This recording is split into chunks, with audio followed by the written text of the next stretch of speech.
पर इन मुल्क पाकिस्तान में कुछ वक्त का वठी हुजूर मुस्तफ़ा करीम कुछ वक्त का वठी असांजे मुल्क पाकिस्तान में नामूस रिसालत ऐं ख़त्म नबूवत के हवाले से मसाइल हली रहा आहिनि। हज़रत दी वकार ख़त्म नबूवत वो अक़ीदो आहे कि जेको इस्लाम जे अक़ाइद मंझां बुनियादी ऐं ज़रूरियात दीन मंझां एक अक़ीदो आहे। इएं समझो कि जी अल्लाह जी तौहीद ज़रूरियात दीन ऐं इस्लाम जे बुनियादी अक़ाइद मंझां एक अक़ीदो आहे। अल्लाह जे नबी करीम सल्लल्लाहु अलैहि वसल्लम जी नबूवत ऐं रिसालत ऐं क़यामत ते ईमान आणण इस्लाम जे बुनियादी अक़ाइद मंझां एक अक़ीदो आहे। इएं ख़त्म नबूवत भी रसूलुल्लाह सल्लल्लाहु अलैहि वसल्लम जे आख़िरी नबी हुजण असांजे आका जनाबे मोहम्मद मुस्तफ़ा सल्लल्लाहु अलैहि वसल्लम का बाद में न कोई नबी ईंदो न कोई नबी अचणो आहे। ता सुबह क़यामत जंहिं नबी जी नबूवत बाक़ी रहंदी, जंहिं नबी जी रिसालत बाक़ी हूंदी, उहा असांजा आख़िरी नबी जनाबे मोहम्मद मुस्तफ़ा सल्लल्लाहु अलैहि वसल्लम आहिनि। ऐं ता सुबह क़यामत जंहिं नबी जे मथां नाज़िल थियल किताब बाक़ी रहंदो, उहो किताब क़ुरान मजीद आहे। ऐं ता सुबह क़यामत ताईं जंहिं नबी जी शरीयत रहंदी, उहा शरीयत मोहम्मद मुस्तफ़ा सल्लल्लाहु अलैहि वसल्लम बाक़ी रहंदी। हज़रत दी वकार नबी मुस्तफ़ा करीम सल्लल्लाहु अलैहि वसल्लम का बाद में न कोई नबी अचणो आहे न को ईंदो। अल्लाह जी आख़िरी नबी जनाबे मोहम्मद मुस्तफ़ा सल्लल्लाहु अलैहि वसल्लम जन फरमायो कि क़यामत उन वक्त ताईं न ईंदी जेसी ताईं 30 कूड़ा दज्जाल मुंहिंजी उम्मत जे अंदर पैदा थींदा। घणा? 30 कूड़ा दज्जाल मुंहिंजी उम्मत जे अंदर पैदा थींदा, तेसी ताईं क़यामत क़ाइम न थींदी।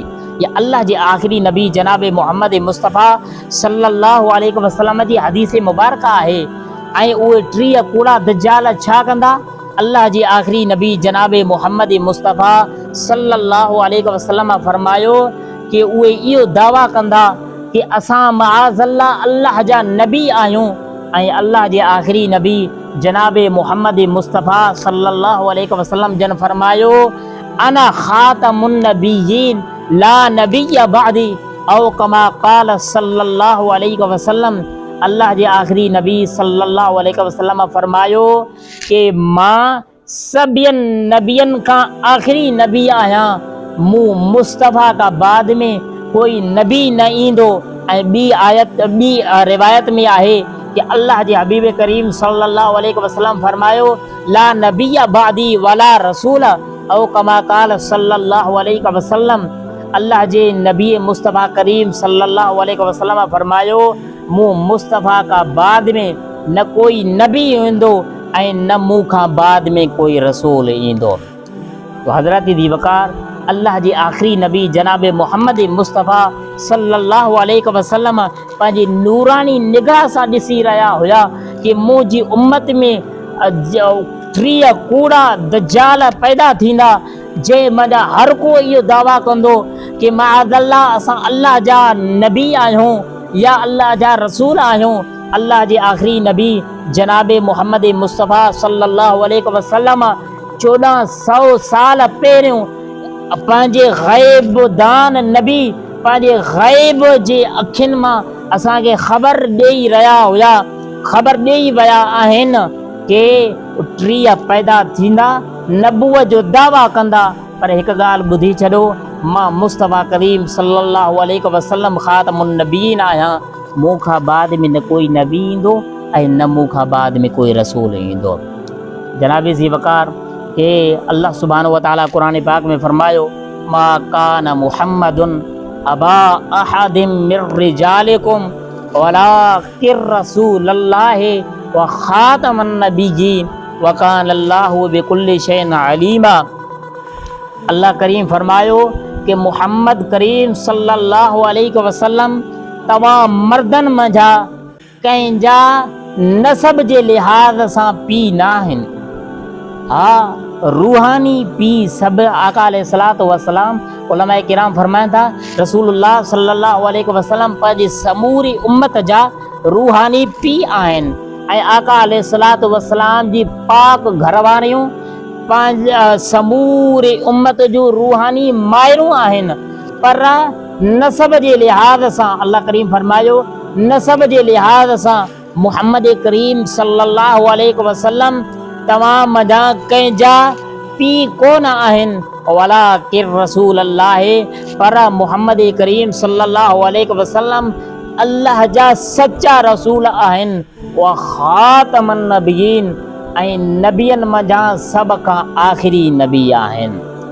हज़रत दी वकार की हीअ आयत ख़त्म नबूवत वारी जेका आयत आहे, जंहिंमें जेका आयत ख़त्म नबूवत ते सरीह ऐं नसे कतई आहे कि अल्लाह जा नबी मुस्तफ़ा करीम मुहम्मद मुस्तफ़ा करीम सल्लल्लाहु अलैहि वसल्लम अल्लाह जा सच्चा रसूल आहिनि पर नबियनि मज़ा सभ खां आख़िरी नबी आहिनि। इन जे करे हुज़ूर मुस्तफ़ा करीम सल्लल्लाहु अलैहि वसल्लम खां बाद में न कोई नबी ईंदो न कोई नबी अचणो आहे। जेकॾहिं मआज़ल्लाह सुम मआज़ल्लाह कोई नबूवत जो कूड़ो दावा करे उहो कूड़ो बि आहे, मलऊन आहे ऐं उहो जहन्नमी आहे। ऐं जेको मआज़ल्लाह उन जे पोइलॻ हूंदा जेके उन जी पैरवी कंदा तो हज़रत ज़ी वकार उहे बि यकीनन काफ़िर ऐं मुर्तद काफ़िर हूंदा। हज़रत ज़ी वकार के उन मझा रसूलुल्लाह सल्लल्लाहु अलैहि वसल्लम जे दौरे मुबारका में हिकु मथे फिरिए असवद अंसी जंहिं नबुवत जो दावा कयो कूड़ो दावा कयो ऐं रसूलुल्लाह सल्लल्लाहु अलैहि वसल्लम जे हिकु सचे सहाबी उनखे क़त्ल करे जहन्नम ताईं पहुचायो। उन खां बाद में हिकु ॿिए कूड़े दज्जाल मुसैलिमा कज़्ज़ाब नबुवत जो कूड़ो दावा कयो ऐं उनखे उहो रसूलुल्लाह सल्लल्लाहु अलैहि वसल्लम जे दौरे मुबारका में उन जॾहिं नबुवत जो दावा कयो त उन जे इर्द गिर्द कुझु कबीले जा माण्हू उनखे सचो मञणु लॻा मआज़ल्लाह ऐं उन जे इर्द गिर्द जमा थिया उनखे पंहिंजो वॾो मआज़ल्लाह सम्झणु लॻा। तो हज़रत दी वकार जॾहिं उन जे इर्द गिर्द कुझु कबीला मुसैलिमा कज़्ज़ाब सां गॾिजी विया त उन जी जुरत वधी वई ऐं जॾहिं उन जी जुरत वधी वई तो उन ज़ालिम रसूलुल्लाह सल्लल्लाहु अलैहि वसल्लम ॾे हिकु ख़त लिखियो ऐं जंहिं ख़त जो उन लफ़्ज़ इहे हुया उन लिखियो कि मुसैलिमा अल्लाह जे रसूल खां मुहम्मद रसूलुल्लाह ॾे ही ख़त आहे ऐं उन ख़त में इहो लिखियो कि ही ज़मीन अधु ज़मीन मुंहिंजी आहे यानी मूं मुसैलिमा जी आहे ऐं अधु ज़मीन कुरैश जी आहे पर कुरैश खे इहा ॻाल्हि सम्झ में नथी अचे। तो इहे उन जे ख़त जा लफ़्ज़ हुया जॾहिं रसूलुल्लाह सल्लल्लाहु अलैहि वसल्लम जो उन कूड़े कज़्ज़ाब जो अची करे ख़त पुॻो। रसूलुल्लाह सल्लल्लाहु अलैहि वसल्लम उन जे ख़त खे पढ़िया। आका अलैहिस्सलातु वस्सलाम ग़ज़बनाक अंदाज़ में उन ख़त जे जवाब में इहो जवाबी ख़त में इहो लिखियो। रसूलुल्लाह सल्लल्लाहु अलैहि वसल्लम फरमायो मुहम्मद रसूलुल्लाह सल्लल्लाहु अलैहि वसल्लम जे तरफ़ां मुसैलिमा कज़्ज़ाब ॾांहुं ही मुंहिंजो ख़त आहे ऐं मुसैलिमा कज़्ज़ाब रसूलुल्लाह सल्लल्लाहु अलैहि वसल्लम उन जे नाले सां गॾु कज़्ज़ाब जो लफ़्ज़ हयो यानी ऐं ज़ालिम मता तूं पाण खे रसूल सम्झे या नबी सम्झे तूं रसूल न आहे। ख़त्म नबूवत थी चुकी आहे, नबूवत ख़त्म थी चुकी आहे। तूं काज़िब न आहीं, तूं अकज़ब बि न बल्कि काज़िब ऐं अकज़ब खां बि वॾी ऐं कज़्ज़ाब दर्स निज़ाम यारनि खे ख़बर आहे कि कज़्ज़ाब इस्म मुबालगा जो सीगो आहे यानी सभ खां वॾो कूड़ो कज़ाब जो माना आहे सब खां वॾो कूड़ो। अल्लाह जे हबीब करीम सल्लल्लाहु अलैहि वसल्लम उन जे ख़त में उन जे नाले सां गॾु कज़ाब जो लफ़्ज़ आयो। फरमायो कि मुहम्मद रसूलुल्लाह सल्लल्लाहु अलैहि वसल्लम जे तरफ़ां ही ख़त मुसैलिमा कज़ाब ॾांहुं ही मां ख़त मोकिले रहियो आहियां। ऐं कज़ाब ही ज़मीन अल्लाह जी आहे, ही ज़मीन कंहिंजी ज़ाती मिल्कियत न आहे, ये अल्लाह जे ज़मीन आहे। पोइ अल्लाह पंहिंजे नेक ॿारनि मंझां हिन ज़मीन खे जंहिंखे चाहे पंहिंजे नेक ॿारनि मंझां हिन ज़मीन खे उन खे मालिक बणाए छॾींदो आहे। पंहिंजे नेक ॿारनि मंझां जंहिंखे चाहे हिन ज़मीन जो मालिक बणाए। ही ज़मीन अल्लाह जी आहे, तो कज़ाब जी ज़मीन कोन आहे। तो हज़रत दी वक़ार उन खां बाद में हुज़ूर मुस्तफ़ा करीम सल्लल्लाहु अलैहि वसल्लम, छो त उन वक़्तु उलमा किराम फरमाइनि था कैसर ऐं रूम सां गॾु इस्लाम जा मामलात हली रहिया हुया। उन जे ख़िलाफ़ रसूलुल्लाह सल्लल्लाहु अलैहि वसल्लम जंग जे लाइ फ़ौज खे कोन मोकिलियो। जॾहिं रसूलुल्लाह सल्लल्लाहु अलैहि वसल्लम इन दुनिया तां ज़ाहिरी विसाल फरमाए विया, बुरको मटाए विया, त उन खां बाद में हज़रत सैयदना अबू बकर सिद्दीक़ रज़ियल्लाहु ताला अन्हु इन ज़ालिम मुसैलिमा कज़्ज़ाब जे फितने के अॻिते वधंदे ॾिठो। तो हज़रत सैयदना सिद्दीक़ अकबर रज़ियल्लाहु ताला अन्हु सम्झो कि जेकॾहिं इन ज़ालिम जे इन फितने खे अॼु मां ख़त्म न कंदुसि तो हर माअज़ल्लाह हर नबी में मुंहिंजी रसूलुल्लाह सल्लल्लाहु अलैहि वसल्लम जी उम्मत में ईअं हर को जेका नबूअत जो दावा कंदो रहंदो। पोइ माअज़ल्लाह रसूलुल्लाह सल्लल्लाहु अलैहि वसल्लम जी उम्मत हिकु तक़सीम थी वेंदी। इतिहाद ऐं इत्तिफ़ाक़ जेका उम्मत में आहे, यकताई उहा हिकु जहिड़ाई उहा हिकु जहिड़ी ख़त्म थी वेंदी। माअज़ल्लाह रसूलुल्लाह सल्लल्लाहु अलैहि वसल्लम जी उम्मत जो हर हिक जो ईअं टोला थी वेंदी ऐं हर हिक जो पंहिंजो ज़ाती ज़ाती नबी हूंदो। इन जे करे मां पंहिंजे दौरे सिद्दीक़ी में हिन ज़ालिम जे इन फितने खे ख़त्म करे छॾियां। त उन वक़्तु हज़रत सैयदना सिद्दीक़ अकबर रज़ियल्लाहु ताला अन्हु उन ज़ालिम जे ख़िलाफ़ फ़ौज खे मोकिलियो। हिकु तरफ़ हिकु मरतबा मोकिलियो ऐं उन ज़ालिम खे वॾी ताक़त हुई ऐं उहो जॾहिं आयो जंगे यमामा जेका लॻी उन ख़त्म नबूअत जे मुनकिरनि ऐं मुस्लमाननि जे दरमियान मुसैलिमा कज़्ज़ाब जे विच में जेका जंग लॻी उन जंग खे जंगे यमामा सॾियो वेंदो आहे। ऐं 40,000 माण्हू उन जे लश्कर में जमा हुया। 40,000 जे तादाद में जॾहिं उहा जंगे यमामा लॻी मुसैलिमा कज़्ज़ाब जे विच ऐं मुस्लमाननि जे विच में, त उन वक़्तु सिद्दीक़ अकबर रज़ियल्लाहु ताला अन्हु हिकु मरतबा लश्कर मोकिलियो। उहो लश्कर थोरे अदद जे हिसाब सां तादाद जे हिसाब सां मुस्लमाननि जो लश्कर थोरो हुयो, उन्हनि खे शिकस्त मिली। ऐं जॾहिं ॿीहर मोकिलियो त उन्हनि खे बि शिकस्त मिली। टीहर सैयदना सिद्दीक़ अकबर रज़ियल्लाहु ताला अन्हु इन जंगे यमामा मुसैलिमा कज़्ज़ाब जे लश्कर सां विढ़ण जे लाइ मुस्लमाननि जो जॾहिं टीहर लश्कर मोकिलियो तो हज़रत ज़ीवकार के उन सख़्त वेढ़ थी मुस्लमाननि ऐं ख़त्म नबूअत जे मुनकिरनि जे विच में, मुसैलिमा कज़्ज़ाब जे ज़ालिमनि जे साथियुनि जे विच में सख़्त वेढ़ थी ताकि उन मुस्लमाननि उन मुनकिरीन ख़त्म नबूअत मंझां 21,000 माण्हुनि खे वासिले जहन्नम करे छॾियो। 21,000 हिकु वॾी तादाद आहे। तव्हां सम्झी सघो था कि 40,000 जी लॻभॻि उन जा लश्कर हुजे, उन जी फ़ौज हुजे ऐं 21,000 खे वासिले जहन्नम कयो वञे तो केतिरी न वॾी जंग, उहा सख़्त जंग विड़ी वई जेका ख़त्म नबूअत जे ख़ातिर विड़ी वई। तो जनाबी ज़ीवकार उन मुसैलिमा कज़्ज़ाब जा 21,000 जेका सो माण्हू जहन्नम क़तल थी विया। मुस्लमाननि उन्हनि खे क़तल करे छॾिया, मरी विया ऐं मुस्लमाननि मंझां 450 क़ुरान जा हाफ़िज़ किराम शहीद थिया। अल्लाहु अकबर। 450 हाफ़िज़ क़ुरान शहीद थी विया। ऐं उलमा किराम फरमाइनि था कि 1200 लॻभॻि सहाबा किराम जी जमात इन जंगे यमामा में शहीद थी विया।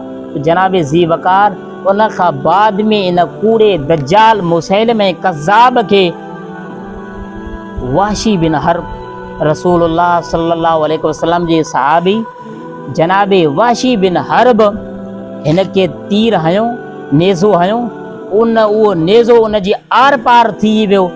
मुसैलिम कज़्ज़ाब जेको नबूवत जो मुद्दई हुयो, जंहिं नबूवत जो दावा कयो, जनाब वाशी बिन हर्ब उन खे नेज़ो हयो, उन जो नेज़ो आर ऐं पार थी वियो, हेॾो निकिरी करे ॿाहिरों हलियो वियो। उन खां बाद में रसूलुल्लाह सल्लल्लाहु अलैहि वसल्लम जे साहबी रसूल हज़रत अबू दुजाना रज़ियल्लाहु ताला अन्हु उन ते वार करे उन खे क़त्ल करे छॾियो। तो हज़रत वाशी बिन हर्ब रज़ियल्लाहु ताला अन्हु फरमाइनि था कि मां जॾहिं काफ़िर हुयुसि, हालत कुफ़र में हुयुसि, तो इस्लाम जे हिकु बेहतरीन हस्ती रसूलुल्लाह सल्लल्लाहु अलैहि वसल्लम जे प्यारे सहाबी हज़रत अमीर हमज़ा रज़ियल्लाहु ताला अन्हु खे शहीद कयो। हज़रत अमीर हमज़ा रज़ियल्लाहु ताला अन्हु के कि वाशी बिन हर्ब उन वक़्तु मुस्लमान न हुया, उन वक़्तु मुस्लमान न हुया। हज़रत अमीर हमज़ा रज़ियल्लाहु ताला अन्हु खे हज़रत वाशी बिन हर्ब फरमायो कि जॾहिं मां काफ़िर हुयुसि, हालत कुफ़र में, हुज़ूर मुस्तफ़ा करीम सल्लल्लाहु अलैहि वसल्लम जे प्यारे सहाबी ऐं प्यारे चाचे इस्लाम जे हिकु बेहतरीन हस्ती हज़रत अमीर हमज़ा रज़ियल्लाहु ताला अन्हु खे शहीद कयो। ऐं जॾहिं मां मुस्लमान थियुसि, सहाबी थियुसि, तो मुस्लमान थियण खां बाद में इस्लाम मुनकिरीन ख़त्म नबूवत ऐं माण्हुनि मंझां हिकु बदतरीन इंसान, माण्हुनि मंझां हिकु बदबूदार इंसान रसूलुल्लाह सल्लल्लाहु अलैहि वसल्लम जे ख़त्म नबूवत ते हमिलो कंदड़ मुसैलिम कज़्ज़ाब खे मां जहन्नम में पहुचाए छॾियो आहे। तो शायदि मुंहिंजी इहा नेकी उन नेकी जे एवज़ ऐं फिदियो थी वञे कि हालत कुफ़र में मां रसूलुल्लाह सल्लल्लाहु अलैहि वसल्लम जे प्यारे सहाबी प्यारे चाचे हज़रत अमीर हमज़ा खे शहीद कयो, ऐं हालत इस्लाम में मां हिकु माण्हुनि मंझां बदतरीन इंसान मुसैलिम कज़्ज़ाब खे वासिले जहन्नम पहुचायो। तो शायदि इहा मुंहिंजी नेकी जेका सुआ उन नेकीअ जो फिदियो ऐं एवज़ बणिजी वई आहे। तो हज़रत ज़ीवकार के पाकिस्तान में इन कादियानियुनि जे मुल्क कादियानियुनि जे हक़ में जेतिरा बि फ़ैसिला ॾिना वञनि, पर हीअ उम्मत बेदार थी चुकी आहे कि अल्लाह जे आख़िरी नबी जनाब मोहम्मद मुस्तफ़ा सल्लल्लाहु अलैहि वसल्लम खां बाद में न कोई नबी ईंदो, न कोई नबी अचणो आहे। ता सुबह क़यामत जंहिंजी नबूवत रहंदी, जंहिंजी रिसालत बाक़ी रहंदी, जंहिंजी शरीयत बाक़ी रहंदी, जंहिंजो क़ुरान बाक़ी रहंदो, वो हज़रत मोहम्मद मुस्तफ़ा करीम सल्लल्लाहु अलैहि वसल्लम जी शरीयत ऐं ख़त्म नबूवत ऐं आका अलैहिस्सलातु वस्सलाम जी नबूवत ऐं रिसालत ऐं अल्लाह जे आख़िरी नबी रसूलुल्लाह सल्लल्लाहु अलैहि वसल्लम जो क़ुरान ऐं शरीयत बाक़ी रहंदी। हज़रत ज़ीवकार अल्लाह करीम का दुआ है को करीम रब असांखे अमल जी तौफ़ीक़ अता फ़रमाए। व आख़िरु